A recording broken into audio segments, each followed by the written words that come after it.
to Pothead Punditry.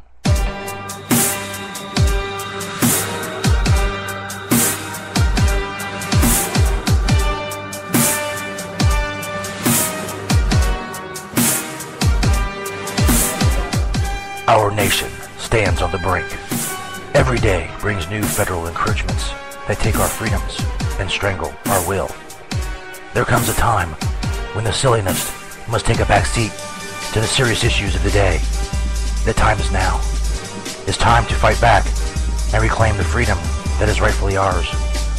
It is time to discuss the serious issues of the day with Stoner Jesus' Pothead Punditry.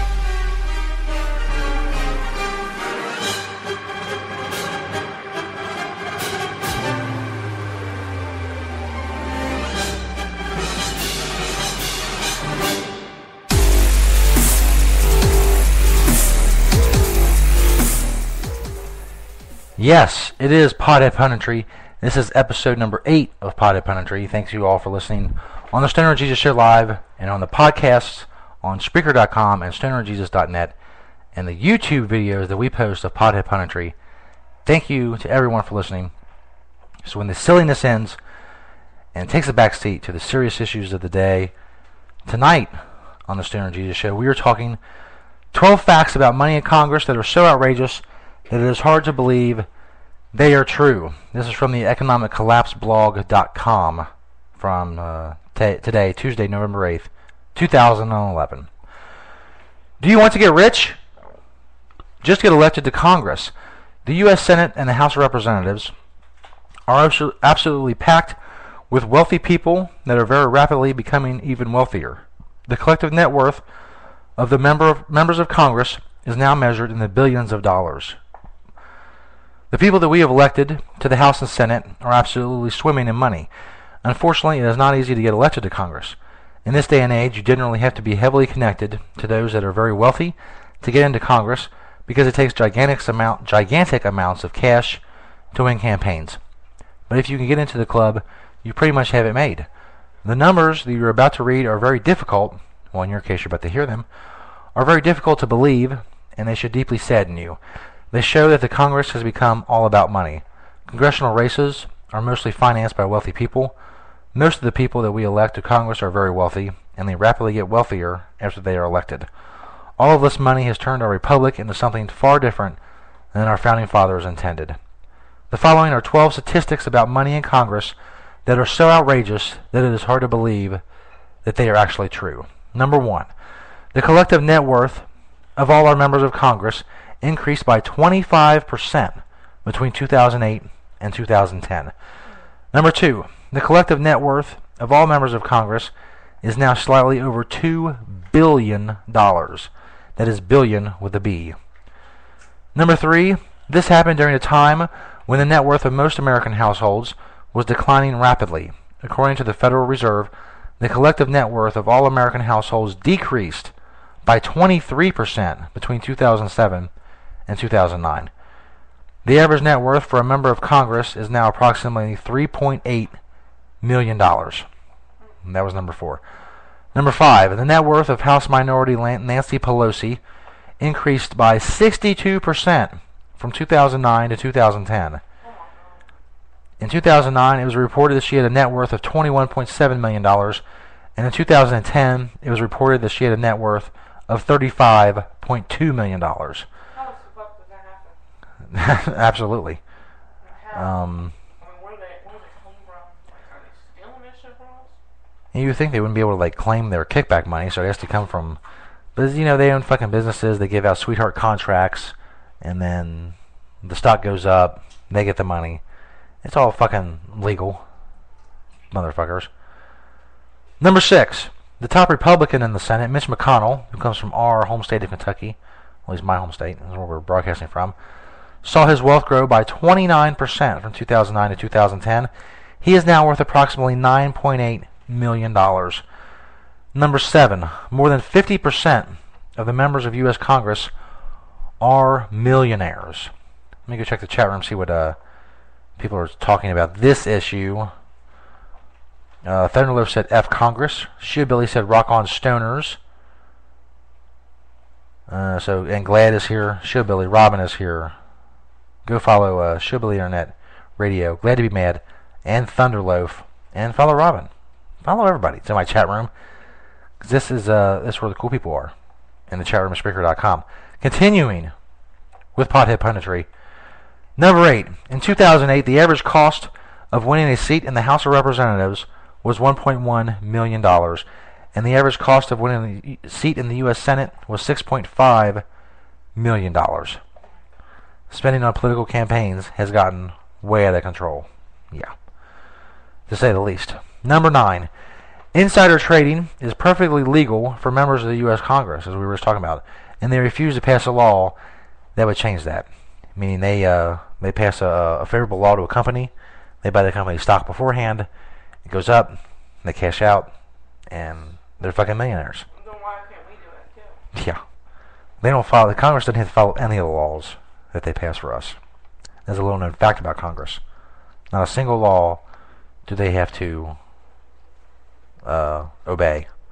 You have noticed when all the congressmen or whatever get caught sexually harassing someone, all they get is censure from their peers. There's no criminal charges or never anything of the sort.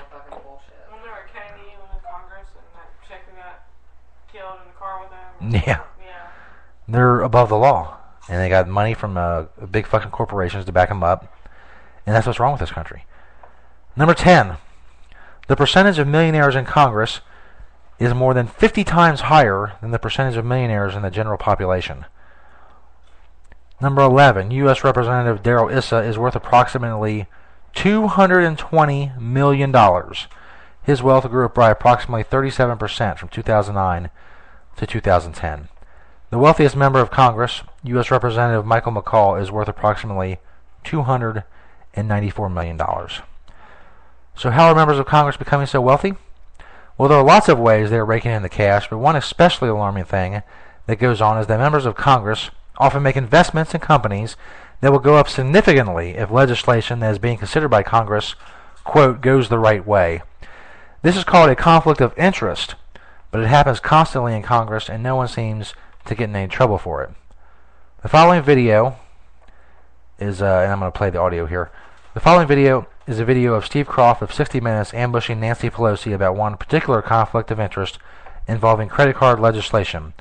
As you can see, or in here, she does not want to talk about it. Now, before I play this, there's been a problem on Spreaker that I've noticed on a lot of shows, and as I've been noticing on my show too when I actually go back and listen to it.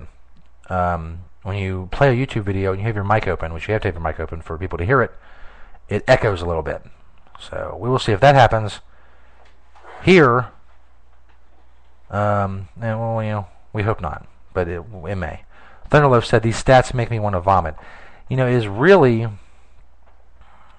Robin said, "No, I really don't want to be crushed by a fat lady. Thanks." That's a throwback to what we were talking about earlier in the show. But anyway, it's sickening what these fucking people are up to. But anyway, let me play this audio and hopefully it sounds okay. I wanted to ask you why you and your husband back in March of 2008 accepted and participated in a very large IPO deal from Visa.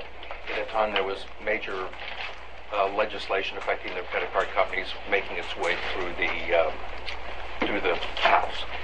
And did you consider that to be a conflict of interest? I don't know what your point is of your question. Is there some point that you want to make with that? Well, I guess what I'm asking is, do you think it's all right for a speaker to accept a very preferential, favorable stock deal? Well, we didn't. At a time, but that isn't the case. When there's major legislation affecting that company in the House. Well, first of all, let me say this. What we're talking about is an industry. What we're talking about is a Congress that passed more protections for credit card holders. The stock bill, you know, Carolyn Malone tried to defeat her last time. So the issue that you're talking about, first of all, what you're contending is not true. But second of all, we are very proud of our record of what happened. Now, what Congressman or Senator Durbin was able to do in the Senate is quite remarkable. And when he was able to achieve that, then it was on this same issue, it was included by our chairman, Barney Frank, in the bill. So, no, but it's when we had a president who could sign the bill. And that's when we passed what Carolyn Maloney had. There was no interest on the part of President Bush to sign such a bill. But the fact is, your basic premise is a false one, and it's no use our spending any more time. You participated in the IPO. Well, I have many investments, but I don't. The House, and there was a bill very unfavorable to the credit card companies working. Well, I will hold my record in terms of fighting the credit card companies as a Speaker of the House or as a member of Congress. Anyway, as you can see, she totally goes on and on about other shit, and she's not answering the question.